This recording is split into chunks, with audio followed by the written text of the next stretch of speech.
Hello NEET aspirant, कैसे हो आप सभी लोग। आई होप आप सभी लोग बढ़िया होंगे और अच्छे से तैयारी कर रहे होंगे।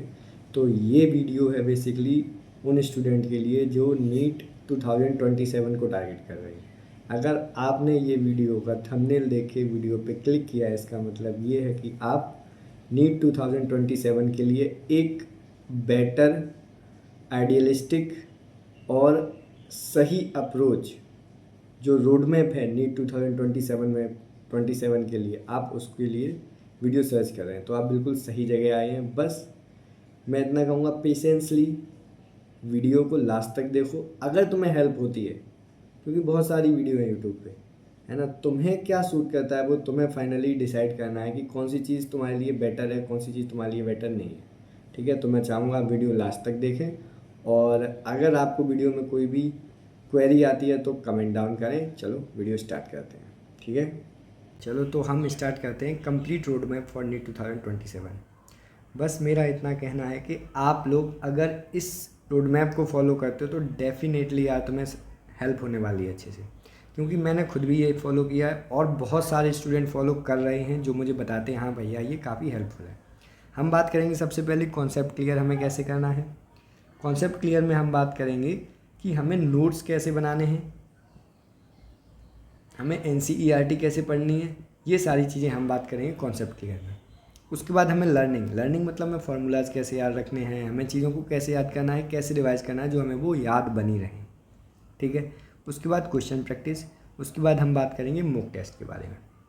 ठीक है, चलो तो सबसे पहली बात आती है फिजिक्स की। देखो फिजिक्स में कॉन्सेप्ट होगा कोई ना कोई भी चैप्टर है। मान लो अभी तुम्हारा चैप्टर चल रहा है, जैसे मैं एग्जांपल ले लूँ, ग्रेविटेशन चल रहा है, तो उस चैप्टर में कोई ना कोई कॉन्सेप्ट होगा। उसके लिए तुम्हें सर थ्योरी बताएंगे, फॉर्मूलाज बताएंगे और क्वेश्चन प्रैक्टिस कराएंगे। बट क्या होता है, टीचर तुम्हें थ्योरी बोल के बता देता है, बोल के समझा देता है, कॉन्सेप्ट तुम्हें बोल के समझा देते हैं, बट फॉर्मूलाज लिखवा देते हैं, या जो चीज़ इंपॉर्टेंट है बस वो चीज़ लिखवा देते हैं। बट तुम्हें चीज़ों को याद रखने के लिए तुम्हें बैकग्राउंड स्टोरी भी तुम्हारे माइंड में रहनी चाहिए, तब तुम चीज़ों को अच्छे से याद कर सकते हो, उन्हें कनेक्ट कर सकते हो, थ्योरी को अच्छे से समझ सकते हो। ठीक है, इसलिए मैं बताऊंगा कि कैसे तुम्हें अपने नोट्स को एफिशिएंट बनाना है, जो तुम्हें ये सारी चीज़ें एक ही बार में हो जाए। तो कॉन्सेप्ट क्लियर करने के लिए आप लोग वीडियो लेक्चर्स देखोगे, किसी भी ऑनलाइन कोचिंग अगर आप कर रहे हो तो ऑनलाइन कोचिंग का, ठीक है, ऑफलाइन कर रहे हो तो ऑफलाइन कोचिंग में आपको टीचर क्लास में पढ़ाएगा। तो आपको टीचर के साथ साथ ही नोट्स बना लेने हैं। जैसे टीचर पढ़ाता जा रहा है, नोट्स बनाते जाओ अपने साथ। अगर तुम वीडियो लेक्चर्स भी देख रहे हो तब भी नोट्स साथ के साथ बनाते जाओ। उसके बाद उन नोट्स को तुम्हें एडिट करना है। एडिट कैसे करना है तुम्हें नोट्स को तुम्हें एडिट ऐसे करना है कि मान लो तुम्हें ग्रेविटेशन पढ़ाया गया, उसमें आज पढ़ाया गया एक्सेलरेशन ड्यू टू ग्रेविटी, तो तुम्हें उसी दिन क्या करना है, उस चैप्टर की थ्योरी देखनी है NCERT बुक से, फिजिक्स की। एक साल है पूरा, एक साल को अच्छे से यूटिलाइज़ करना है। ठीक है, उसी चैप्टर की तुम्हें, उसी टॉपिक की तुम्हें NCERT देखनी है। ठीक है, उसके बाद जो भी उस NCERT में इम्पोर्टेंट पॉइंट लगा, जो भी तुम्हें चीज़ें समझ में आई अच्छे से, उन चीज़ों को तुम्हें नोट्स में लिखना है। सब चीज़ों को नहीं लिखना है, केवल वो पॉइंट्स जो तुम्हें लगता है कि आ सकता है पेपर में, ये मुझे पता होना चाहिए था, सर ने ये पॉइंट स्किप कर दिया बट ये इंपॉर्टेंट है, मैंने क्वेश्चंस में देखा है ऐसा आता हुआ, वो तुम्हें अपने नोट्स में लिखना है। ठीक है, उसके बाद हम बात करेंगे किसके बारे में, PYQ कॉन्सेप्ट्स। उसके बाद तुम्हें क्या करना है कि PYQ क्वेश्चंस लगाने हैं। PYQ क्वेश्चंस लगाओगे तो उसमें तुम्हें कुछ ऐसे कॉन्सेप्ट मिलेंगे जो तुम्हें टीचर ने नहीं बताए होंगे, तो उन कॉन्सेप्ट को अपने नोट्स में एडिट कर लेना है उसी दिन। ये काम उसी दिन करना है जिस दिन आपने लेक्चर अटेंड किया है, ये काम आपका उसी दिन का है। ठीक है, उसके बाद तुम्हें क्या करना है, ये भाई गोल्डन रूल है, अगर तुमने ये रूल फॉलो कर लिया ना तो फिर कुछ नहीं बचता, 100% तुम्हें इससे बेनिफिट होने वाला है।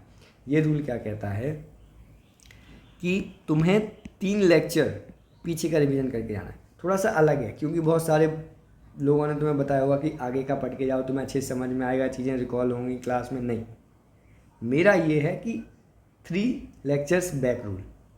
ये रूल ये कहता है, मान लो आज आपका लेक्चर नंबर 5 है, तो उस लेक्चर को अटेंड करने से पहले या उस क्लास नंबर 5 को अटेंड करने से पहले आपको लेक्चर नंबर 2, 3 और 4 के नोट्स रिवीजन करने हैं। नोट्स कैसे बनाने हैं वो मैंने बता दिया है कि लेक्चर देखा आपने, उसी के साथ नोट्स बनाए, उसके बाद NCERT की थ्योरी पढ़ के उसको एडिट किया। ये नोट्स बनाने का तरीका हो गया। ठीक है, और उससे रिलेटेड जो भी तुम्हें PYQ मिले वो तुमने उसी दिन सॉल्व कर लिए। ठीक है। क्वेश्चन कैसे सॉल्व करने वो मैं नीचे बताऊँगा, वीडियो में आगे बताऊँगा, ठीक है। तो ये हो गया। अब मैंने बताया कि लेक्चर नंबर 5 है तो 2, 3, 4 आने चाहिए। ऐसे ही अगर लेक्चर नंबर 6 है तो तुम्हें 3, 4, 5 लेक्चर्स तुम्हें रिवीजन करके जाने हैं लेक्चर नंबर 6 अटेंड करने से पहले, ठीक है। ऐसे ही यानी 3 लेक्चर पहले का तुम्हें शेड्यूल बना के रखना है। चैप्टर ख़त्म होने के बाद तुम्हें वो पूरा चैप्टर एक बार बैठ के ख़त्म करना है वन टाइम में, यानी एक बार अगर तुम वो चैप्टर लेके बैठे तो उस चैप्टर को उसी दिन ख़त्म करना है पूरा रिवीजन करके। उसके बाद तुम्हें शॉर्ट नोट्स बनाने हैं। साथ साथ शॉर्ट नोट्स मत बनाने बैठ जाना, मैं फिर से कह रहा हूँ, साथ साथ शॉर्ट नोट्स नहीं बनाओगे कि आज जो पढ़ाया है उसका शॉर्ट नोट्स बना दिया। तुम्हें पता ही नहीं है उस टाइम पे क्या इंपॉर्टेंट है क्या नहीं है, कितनी चीज़ें तुम्हें याद है कितनी चीज़ें नहीं याद है, तो तुम ट्राई करोगे कि शॉर्ट नोट्स में सब कुछ लिखो जो तुम्हें रिकॉल हो जाए बाद में, बट ऐसा नहीं है। जब मैंने ये बताया तुम्हें, ये 3 लेक्चर बिफोर वाला रूल बताया है और ये एक कंप्लीट रिवीजन बताया है, इसके बाद तुम्हें 70% चीज़ें याद होंगी। उसमें से 30-40% तुम्हें बिल्कुल एकदम रटी होंगी कि इन्हें तो मुझे कभी पढ़ने की ज़रूरत ही नहीं पड़ेगी, ऐसा होगा। तो वो चीज़ें शॉर्ट नोट्स में नहीं लिखनी है। उसके बाद जो भी चीज़ें बचती हैं उनमें से तुम्हें इंपॉर्टेंट चीज़ें शॉर्ट नोट्स में लिखनी है, जो चीज़ें तुम्हें टफ लगती हैं या जो चीज़ें तुम भूल रहे हो, ऐसे तुम्हें शॉर्ट नोट्स बनाने हैं अपने खुद के, ठीक है। ये तुम्हारा थ्योरी और कॉन्सेप्ट कंप्लीट कर देगा। ये तुम्हारा कंप्लीट करता है क्या, थ्योरी और कॉन्सेप्ट, इन दोनों को तुम्हारा ये कंप्लीट कर देगा। उसके बाद क्वेश्चन प्रैक्टिस, ये सबसे बड़ी मिस्टेक है फिजिक्स में कि क्वेश्चन प्रैक्टिस कोई फिक्स पैटर्न में नहीं करते। तुम लोग जहाँ से जैसे क्वेश्चन मिलते रहते हैं तुम लोग लगाते रहते हो। नंबर ऑफ क्वेश्चन मैटर नहीं करते हैं फिजिक्स में। या कोई भी अगर तुमसे ये कह रहा है कि नहीं इतने सारे क्वेश्चन लगा लो कि नीट में जो क्वेश्चन आए वो तुम्हारा लगा हुआ ही हो, तो वो एक रेयरेस्ट ऑफ रेयर कंडीशन है। एक साल में तुम इतना नहीं कर सकते, ये बात मैं तुम्हें बता रहा हूँ। तुम्हें कम चीज़ें पढ़नी है बट उनको बार बार क्या करना है, रिपीट करना है, ठीक है। किस पैटर्न में पढ़नी है, फिक्स पैटर्न में पढ़नी है, यही सीक्वेंस फॉलो होना चाहिए। सबसे पहले फर्स्ट प्रायोरिटी दोगे नोट्स के क्वेश्चंस पे। नोट्स के क्वेश्चन तुम्हें तैयार होनी चाहिए अच्छे से। उसके बाद 38 ईयर बुक करोगे अच्छे से, वो अच्छे से तुम्हारी तैयार होनी चाहिए। हर एक PYQ क्वेश्चन तुम्हें अच्छे से आना चाहिए। उसके बाद फिजिक्स में NCERT के सॉल्व एग्जाम्पल सॉल्व करोगे। सॉल्व एग्जाम्पल्स को अपने तरीके से, जैसे तुमने सीखा है, जैसे तुमने फॉर्मूला लगाना सीखा है, जैसे तुम्हें सर ने बताया है वैसे तुम्हें सॉल्व करना है। उसके बाद तुम्हें समरी पढ़नी है NCERT की थ्योरी क्वेश्चन सही करने के लिए, ठीक है। उसके बाद तुम किसी अपने अदर स्टडी मटेरियल पे जाओ, किसी कोचिंग के मटेरियल पे, एलन आकाश जो भी है, ठीक है, PW जो भी है। DPP तुम उसी दिन सॉल्व कर सकते हो क्योंकि DPP में 10 से लेके 12 क्वेश्चन होते हैं। इससे ज़्यादा अगर DPP में क्वेश्चन है, लीव इट। जब ये मैं अपना सीक्वेंस 1, 2, 3, जब मैं ये वाली चीज़ कंप्लीट कर लूँगा, ये मुझे अच्छे से आती होगी, ये मुझे अच्छे से रटा होगा, उसके बाद मैं 4th पे जाऊँगा। क्योंकि कोई भी कोचिंग ये नहीं कहेगी कि पहले तुम ये करो उसके बाद मेरे नोट्स पढ़ना, मेरे मॉड्यूल पढ़ना। सब यही कहेंगे नहीं पहले मेरा पढ़ो, मैंने बहुत अच्छे नोट्स बनाए हैं, मैंने बहुत अच्छे DPP करवाई है, मेरे में सारे NCERT के क्वेश्चन है, सब कुछ ही है, कुछ नहीं है। ये अगर तुमने सीक्वेंस फॉलो किया तुम्हारे माइंड में एक सेटिस्फैक्शन होगा, हाँ मेरा सिलेबस कंप्लीट है, अब मुझे क्वेश्चन प्रैक्टिस करनी। जब इसमें तुम माहिर हो जाओ उसके बाद कुछ भी करो, फिर DPP करो, फिर मॉड्यूल करो, फिर अदर बुक सॉल्व करो, किसी भी कोचिंग के क्वेश्चन सॉल्व करो। बट ये ऊपर की 3 चीज़ें तुम्हें, इन्हें तुम छोड़ नहीं सकते। इनके अलावा अगर तुम DPP और मॉड्यूल और किसी कोचिंग का स्टडी मटेरियल सॉल्व करने जा रहे हो तो वो तुम्हारी सबसे बड़ी गलती है। तुम कभी फिजिक्स में इतने अच्छे मार्क्स इसके मतलब स्कोर नहीं कर सकते हो एक बार में, अगर तुम्हारे पास सिर्फ एक ही साल है, नीट 2027 ही है तो, ठीक है। चलो उसके बाद हम बात करेंगे केमिस्ट्री में। केमिस्ट्री में physical chemistry same as physics है, सेम एज फिजिक्स। कॉन्सेप्ट मैंने तुम्हें बता दिया है कैसे तैयार करना है। वीडियो लेक्चर्स देखने हैं, ऑफलाइन कोचिंग कर रहे हो तो ऑफलाइन कोचिंग से तुम्हें नोट्स बनाने हैं, ठीक है। नोट्स मेकिंग करनी है तुम्हें लेक्चर के साथ साथ में। उसके बाद उन नोट्स को एडिट करना है। एडिट कैसे करना है, सेम थ्योरी। मान लो आज तुम्हें पढ़ाया गया सॉल्यूशन चैप्टर, उसमें पढ़ाई गई है कॉलिगेटिव प्रॉपर्टी। घर पे आओ या फिर लेक्चर ख़त्म हुआ थोड़ी देर बाद बुक खोलो, कॉलिगेटिव प्रॉपर्टीज़ खोलो, NCERT से एकदम लाइन बाय लाइन पढ़ लो। जो भी इंपॉर्टेंट लाइन मिले, जो भी इंपॉर्टेंट फार्मूला लगे, जो भी इंपॉर्टेंट फैक्ट मिले, अपने नोट्स में लिख लो। अपने नोट्स में तुम्हें लिख लेना है, ठीक है। इतना तुमने काम कर लिया। उसके बाद PYQ क्वेश्चंस लगा लो, जो भी उससे रिलेटेड तुम्हें PYQ क्वेश्चन उस दिन मिल रहे हैं कि हाँ ये क्वेश्चन आज मैंने पढ़ा उससे बन जाएगा, वो लगा लिया तुमने। उसके बाद ये रूल तो हर जगह तुम्हें फॉलो करना ही है यार, ये रूल तो तुम्हें हर जगह फॉलो करना है, इसका कोई और अल्टरनेटिव नहीं है, ठीक है। 3 लेक्चर बिफोर वाला रूल। वही बात है कि अगर आज 5th लेक्चर है तो तुम्हें उससे पहले लेक्चर नंबर 2, 3 और 4 को रिवीजन करके जाना है, तभी तुम 5th लेक्चर अटेंड करोगे। अगर ये चीज़ें तुमने अपने माइंड में डाल ली ना, तो भाई फिर तुम्हें टॉप करने से कोई नहीं रोक सकता, सच में कोई नहीं रोक सकता। क्योंकि आप जब तुम देखोगे ना तुम्हारा चैप्टर ख़त्म हुआ है, ऑलरेडी तुम्हारा नोट्स 5-6 बार रिवीजन हो चुका होगा, और तुम्हें पिछले 3 लेक्चर रिवीजन करने में हार्डली 15 to 20 मिनट्स लगने वाले हैं नोट्स पलट के देखने में और क्वेश्चन सॉल्व करने में जो भी तुम्हें कराए गए हैं 3 लेक्चर्स में। ठीक है, ये हो गया। चैप्टर कंप्लीट करने के बाद 1 शॉट में उसको रिवीजन करना है, नोट्स लेके बैठ के पूरा चैप्टर रिवीजन कर लिया। उसके बाद शॉर्ट नोट्स बनाने, फिजिकल केमिस्ट्री में भी थ्योरी और कॉन्सेप्ट इस तरीके से तुम्हारे कंप्लीट हो जाएंगे। उसके बाद क्वेश्चन प्रैक्टिस कैसे करनी है, नोट से क्वेश्चन की फर्स्ट प्रायोरिटी, PYQ प्रायोरिटी, उसके बाद NCERT के सॉल्व्ड क्वेश्चन और इन टेक्स्ट क्वेश्चन तुम्हें सॉल्व करने हैं। उसके बाद तुम्हें अदर स्टडी मटेरियल फॉलो करना है तो करो, बट मैं कभी तुम्हें सजेस्ट नहीं करूँगा किसी कोचिंग का स्टडी मटेरियल फॉलो करो। मैं कहूँगा कि कोई भी ऐसी बुक खरीदो जिसमें सिर्फ NCERT बेस्ड तुम्हें क्वेश्चंस मिले। ठीक है, क्योंकि यार तुम देख लो, तुम लास्ट 5 ईयर के पेपर उठा के देख लो, तुम्हें पता चलेगा कि 100% पेपर केमिस्ट्री का NCERT से है, और NCERT बेस्ड क्वेश्चन ही आ रहे हैं, कहीं रॉकेट साइंस नहीं आ रहा। केवल तुम्हें डराया गया है इसलिए कि तुम इस कोचिंग को फॉलो करो, ये फॉलो करो, वो फॉलो करो, स्टडी मटेरियल को खरीदो। बस टीचर ने जो भी पढ़ाया है वो चीज़ इंपॉर्टेंट है, वो चीज़ पढ़नी ही है तुम्हें। उसके अलावा NCERT को अच्छे से करना है। MTG हो गई, NCERT बेस्ड क्वेश्चन है, NCERT वर्ड टू वर्ड हो गया, NCERT line by line book होती है। कोई भी बुक लो एक, उसको शिद्दत से फॉलो करो, सॉल्व करो 2-3 बार। ज़्यादा दिमाग में ये लाई क्यों रहे हो बहुत सारी क्वेश्चन प्रैक्टिस है, नहीं, ये फिक्स पैटर्न है, इसी पैटर्न पे क्वेश्चन प्रैक्टिस करनी है। ठीक है, जब तुम इस पैटर्न पे पूरी साल क्वेश्चन प्रैक्टिस करोगे और तुम्हारा जब सिलेबस फाइनली पूरा ख़त्म होगा, तुम्हें एक कॉन्फिडेंस होगा तुम्हारे दिमाग में। उसके बाद तुम जितने क्वेश्चन प्रैक्टिस करो, जिस बुक से करो, जिस स्टडी मटेरियल से करो, जिस मॉड्यूल से करो, जिस DPP से करो, तुम्हारे सारे क्वेश्चन बनने लगेंगे। तुम्हें मज़ा आएगा क्वेश्चन सॉल्व करने में, तुम्हें लिटरली फील होगा कि हाँ मुझे कुछ तो याद है, कुछ मुझे चीज़ें माइंड में रह गई हैं मेरी। ठीक है, इनऑर्गेनिक केमिस्ट्री में समझ लो, इनऑर्गेनिक केमिस्ट्री में पीरियोडिक टेबल जैसे टीचर ने पढ़ाया है एज इट इज़ पढ़ लो। केमिकल बॉन्डिंग जैसे टीचर ने पढ़ाया है, जैसे लिखाया है एज इट इज़ रट लो, रट्टा मार लो।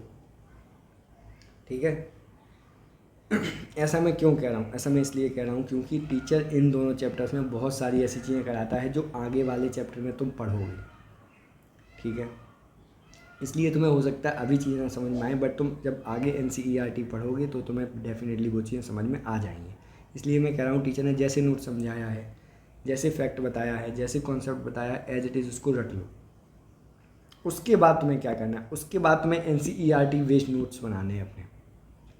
P ब्लॉक हो गया, D ब्लॉक हो गया, F ब्लॉक हो गया, कोऑर्डिनेशन कंपाउंड हो गया, सब के तुम्हें NCERT बेस्ड नोट्स ही बनाने हैं। NCERT बेस्ड नोट्स बनाने के 2 तरीके हैं, 3 तरीके। पहला तो वही अपना जो तुम फॉलो करते आए हो वही फॉलो करो, कि सर ने वीडियो लेक्चर पढ़ाया, तुमने नोट्स बनाए, घर पे आके NCERT की बुक पढ़ी। ठीक है, उसके बाद तुमने PYQ लगाई और उन नोट्स को एडिट कर लिया। इसमें जो भी एक्स्ट्रा तुम्हें NCERT में पॉइंट्स मिले तुमने यहाँ पे लिख लिए कि हाँ ये पॉइंट इंपॉर्टेंट है, आ सकता है। ठीक है, उसके बाद 3 लेक्चर बिफोर क्लास स्ट्रेटजी वाला ये रूल यहाँ भी फॉलो करना है। 3 lecture back revision before next, sorry. ठीक है, ये हो गया NCERT क्लास 12th की, बिल्कुल जैसे बायो पढ़ते हो ना वैसे पढ़ना, इनऑर्गेनिक केमिस्ट्री की। ठीक है, दूसरा ये तरीका हो सकता है कि तुम NCERT कोई सीरीज़ फॉलो करो जिसमें NCERT को लाइन बाई लाइन तुम्हें पढ़ाया गया है और फिर उससे तुम अपने नोट्स बना लो। एक तरीका तुम ये फॉलो कर सकते हो। ठीक है, उसके बाद हम बात करेंगे किसके बारे में, ऑर्गेनिक केमिस्ट्री के बारे में। ऑर्गेनिक केमिस्ट्री में तुम्हें नोमेनक्लेचर और आइसोमेरिज्म जैसा सर ने बताया है, जो भी रिवीजन करवाया है वैसे ही पढ़ लो। ठीक है, उसके बाद तुम्हें क्या करना है, ये दोनों चैप्टर तुमने पढ़ लिए, नोमेनक्लेचर और आइसोमेरिज्म। उसके बाद तुम्हें अपने नोट्स बनाने। नोट्स बनाने का वही तरीका है, नोट्स बनाए, NCERT को पढ़ा, उसको नोट्स में एडिट किया, PYQ लगाए, सॉल्व क्वेश्चन लगाए। ये वाली तो यहाँ भी बात फॉलो करनी है। बस इसमें क्वेश्चन प्रैक्टिस में तुम्हें क्या ध्यान रखना है कि कोई भी NCERT बेस्ड क्वेश्चन प्रैक्टिस की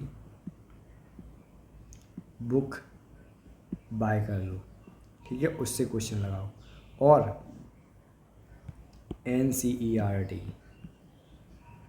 के सॉल्व्ड क्वेश्चंस प्लस इन टेक्स्ट क्वेश्चन ऑर्गेनिक में बहुत ही ज़्यादा इम्पोर्टेंट है, बहुत ज़्यादा इम्पोर्टेंट है भाई। डायरेक्ट क्वेश्चन तुम्हें मिलेगा देखने के लिए, डायरेक्ट क्वेश्चन, ठीक है। ये तुम्हें करना है NCERT में। इसमें तुम्हें कोई भी कोचिंग मटेरियल को फॉलो करने की ज़रूरत नहीं है। अगर तुमने वही सीक्वेंस फॉलो कर लिया ना कि सबसे पहला नोट्स जो तुमने बनाए थे, उसके बाद 38 ईयर PYQ, उसके बाद NCERT के सॉल्व क्वेश्चन और इन टेक्स्ट क्वेश्चन, उसके बाद NCERT based question practice, DPP module गए भाड़ में, सीधी बात है। अगर तुमने ये सीक्वेंस फॉलो कर लिया, ऑर्गेनिक केमिस्ट्री एक्सेल करने से तुम्हें कोई नहीं रोक सकता। बहुत से लोगों को ऑर्गेनिक केमिस्ट्री में दिक्कत आती है। अब एक और चीज़ ध्यान रखना, ये पर्सनली मेरा ओपिनियन है कि जो भी टीचर तुम्हें रिएक्शन वाइज पढ़ा रहा है कि सबसे पहले एडिशन रिएक्शन के सारे करा दिया है ना जहाँ कहीं भी हैं, फिर तुम्हें एलिमिनेशन रिएक्शन पढ़ा दिया, फिर तुम्हें सब्स्टिट्यूशन रिएक्शन पढ़ा दिया, उसमें जो भी रिएक्शन है तुम्हें करा दी, ऐसे मत करना, ऐसे टीचर से मत पढ़ना। जो भी टीचर तुम्हें चैप्टर वाइज पढ़ाए, है ना, कि ये हो गया तुम्हारा हाइड्रोकार्बन, ये हो गया तुम्हारा हेलो एल्किन हेलोवेरिन, ये हो गया तुम्हारा एल्कोहल, ऐसे जो भी टीचर पढ़ाए वैसे पढ़ना, क्योंकि फिर तुम NCERT पढ़ोगे तो तुम्हें आसानी होगी अगर तुमने चैप्टर वाइज ही पढ़ा। अगर तुमने रिएक्शन वाइज पढ़ा है, एक रिएक्शन तुम्हें मिलेगी हेलो एल्किन में, एक रिएक्शन मिलेगी तुम्हें कार्बोक्सिलिक एसिड में, एक रिएक्शन मिलेगी तुम्हें अमाइंस में। NCERT बिल्कुल समझ में नहीं आएगी तुम्हें, तो ये गलती मत करना, मैं फिर से कह रहा हूँ, ठीक है। उसके बाद हमारी आ जाती है क्या, बायो में कुछ भी नहीं है, कोई और ऑप्शन है ही नहीं तुम्हारे पास। टीचर नोट्स बनवा रहा है, टीचर 10 एक्स्ट्रा बातें बता रहा है, टीचर 50 एक्स्ट्रा बातें बता रहा है, वो तो बताएगा ही यार। अब टीचर के पास ज्ञान है तो वो देगा, बट तुम्हें पता है कि तुम्हें क्या पढ़ना है। तुम्हें NCERT 100% पढ़नी है। तुमने नोट्स बनाए नहीं बनाए डजेंट मैटर, NCERT 100% करनी है। NCERT की हर एक लाइन तुम्हें आनी चाहिए। तुम्हारा एक्स्ट्रा जो क्वेश्चन जो NCERT का बाहर का है वो गलत हो जाए, NCERT की लाइन गलत नहीं होनी चाहिए। जिस दिन तुमने ये चीज़ अपने माइंड में सेट कर ली, उस दिन तुम 100% नीट में 360 की तरफ बढ़ जाओगे। 85 क्वेश्चन तुम्हारे NCERT से ही आने वाले, और जो 5 क्वेश्चन बाहर से आएंगे वो सबके लिए बाहर से आएंगे। उन 5 क्वेश्चन के लिए तुम NCERT को इग्नोर करो, NCERT की लाइन से याद ना कर पाओ तो वो महाबेवकूफ़ी है। समझ लो ये बात बहुत अच्छे से, ठीक है। ये चीज़ हो गई, तो पहले मैं 85 तैयार करूँगा ना। उसके बाद एक और बात मैं तुम्हें बता दूँ, जो भी मॉक टेस्ट होते हैं उनमें जो भी एक्स्ट्रा क्वेश्चन आते हैं उनको तैयार कर लो, क्योंकि टीचर वही क्वेश्चन देता है प्रोबेबिलिटी जिनके आने के चांसेस होते हैं। तो टीचर तुम्हारे लिए मेहनत कर तो रहा है, तुम क्यों एक्स्ट्रा ज़्यादा पढ़ के मेहनत कर रहे हो? क्या बात समझे? टीचर तुम्हें पढ़ाएगा, टीचर तुम्हें सेल साइकिल पढ़ाएगी, उसमें वो सेल साइकिल का रेगुलेशन भी पढ़ाएगा। भाई MBBS में मैं पढ़ रहा हूँ, तुम पढ़ के वहाँ क्या करोगे? नीट में नहीं आता वो पेपर में, समझो ये बात यार। 10 तुम्हें प्लांट किंगडम के एक्स्ट्रा एग्जाम्पल लिखा दिया, नहीं आ रहे वो। अब पैटर्न चेंज हो गया है, अब चीज़ें NCERT बेस्ड हो गई हैं, तो इस चीज़ को फॉलो करो ना, अडॉप्ट करो। कितने क्वेश्चन बाहर से आ रहे हैं NCERT से? मैक्सिमम आएंगे तो 7 से 8 क्वेश्चन आ जाएंगे। बताओ मुझे, हर बार तो 650 पे सिलेक्शन नहीं होना, कभी कभी 630, 640 या फिर 530, 520 पे भी सिलेक्शन हुआ। 2025 में तो 530 पे सिलेक्शन हुआ था। ये चीज़ दिमाग में रखो, ठीक है। बायो में NCERT पढ़नी है, जैसे भी पढ़नी है, जहाँ से भी लाइन टू लाइन NCERT याद रखनी है तुम्हें। NCERT बेस्ड क्वेश्चन प्रैक्टिस करनी है, जहाँ से भी करो, जैसे भी करो, डजेंट मैटर, कोई मतलब नहीं है। जैसे भी करो NCERT बेस्ड ही करना है। बायो में सिर्फ NCERT। और अगर तुम्हें देखना है कि NCERT कैसे पढ़ते हैं, क्या क्या चीज़ें NCERT पढ़ते टाइम ध्यान रखनी है, कैसे बिटवीन द लाइन्स पढ़ना है, तो मेरी एक वीडियो है जिसमें मैंने बताया है, मैं लिंक दे दूँगा डिस्क्रिप्शन बॉक्स में, वो पढ़ लेना, ठीक है। वो देख लेना वीडियो, तुम्हें अच्छे समझ में आ जाएगा। और कोई डाउट है, कोई प्रॉब्लम है तो मेरे को बताओ, कमेंट में लिख के जाना कि भैया मैं ये चीज़ फॉलो कर रहा हूँ। अगर तुम्हें हेल्प ना मिले 28 डेज़ के बाद आना मुझसे, दोबारा कहना भैया मुझे हेल्प नहीं हुई, मैं वीडियो डिलीट कर दूँगा। ज़रूरत ही नहीं है मुझे ऐसी चीज़ की कि जिससे मुझे सिर्फ व्यू मिले और बच्चों की हेल्प ना हो, ठीक है। चलो भाई, ध्यान रखो अपना, पढ़ाई लिखाई करते रहो।